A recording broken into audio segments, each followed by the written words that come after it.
এক নম্বর হলো চাঁদাবাজি বা এই ধরনের জিনিসপত্র অত্যন্ত নেতিবাচক।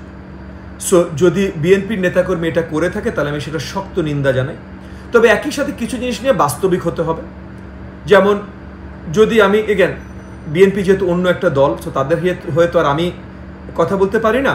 তবে যেই জিনিসগুলো বাস্তবিক, যে গত 15.5 বছর আমি ফ্যাসিবাদের যত দোসররা ছিল তারা বিরোধী রাজনীতির যারা ছিল তাদের কাছ থেকে অনেক লুটপাট করেছে। যেমন আমরা নিজেরাই অনেক ক্ষতিগ্রস্ত হয়েছি। তো এই যে যারা ক্ষতিগ্রস্ত হয়েছে তারা অনেক সময় আছে যে নিজের যে জিনিসটা অন্য কেউ দখল করেছে সেই দখল করা জিনিস যখন ফেরত নিতে যাচ্ছে সেইটাকে চাঁদা বা দখলের নাম দেয়া হচ্ছে। এটা হচ্ছে অনেক জায়গায় আছে, এটা আমরাও দেখছি যে বিএনপির নাম নিয়ে অন্য কেউ এই ধরনের কাজ করতে চেষ্টা করছে। সো সেখানেও হয়তো সোজাসুজি মানে ডিরেক্টলি বিএনপিকে হয়তো নিন্দা জানানো যাবে না, কারণ তাদের নামের অপব্যবহার হচ্ছে।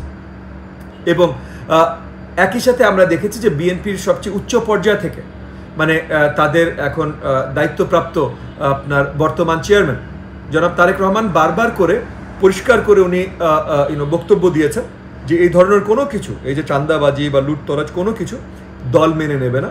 এবং উনি শুধু কথাই বলেননি, আমরা দেখেছি যে অনেকে পদ হারিয়েছে, দলীয় পদ হারিয়েছে। সো আমার মনে হয় অ্যাটলিস্ট এই পর্যন্ত আমার মনে হয় যে বিএনপি সঠিক কার্যক্রমগুলো করতে চেষ্টা করছে, অ্যাটলিস্ট তাদের সেন্টার থেকে সঠিক কার্যক্রমগুলো করতে চেষ্টা করছে, যে তাদের দলের কোনো অংশীদার যদি এই ধরনের কিছু করতে চেষ্টা করে তাদেরকে থামাতে চেষ্টা করছে পুরোপুরিভাবে বিএনপির সেন্টার থেকে। এইটাকে আমি সাধুবাদ জানাই। কিন্তু তাছাড়া অবভিয়াসলি যে কোনো লুটতরাজ বা যে কোনো এই যে চাঁদা চাওয়া বা চাঁদা নেওয়ার ধরনের ঘটনাকে আমি শক্ত নিন্দা জানাই। গণ অভ্যুত্থানকে আসলে ব্যাখ্যা দেওয়া খুব মুশকিল। মানে দেখেন, মানে এটার আবার একাডেমিক একটা ফিল্ডই আছে, হ্যাঁ, সোশ্যাল মুভমেন্ট স্টাডিজ।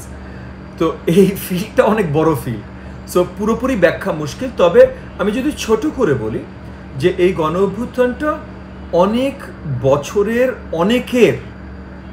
বছরের অনেক ত্যাগ শিকারের ফাইনাল রেজাল্ট। সো যেমন মনে করেন 2012-13 থেকে, আবার অনেকে হয়তো 2009 থেকে এই আওয়ামী ফ্যাসিস্ট সরকারের বিরুদ্ধে লড়ে যাচ্ছে। ওই যে আপনার ওই বিডিআরের গণহত্যার ঘটনার পর থেকে এখনও আমার সাথে কানেক্টেড আছে অনেকে এক্স মিলিটারি অফিসার্স, যারা বিডিআরের গণহত্যার পর এই সরকারের বিরোধিতা করার জন্য তারা চাকরি হারিয়েছে।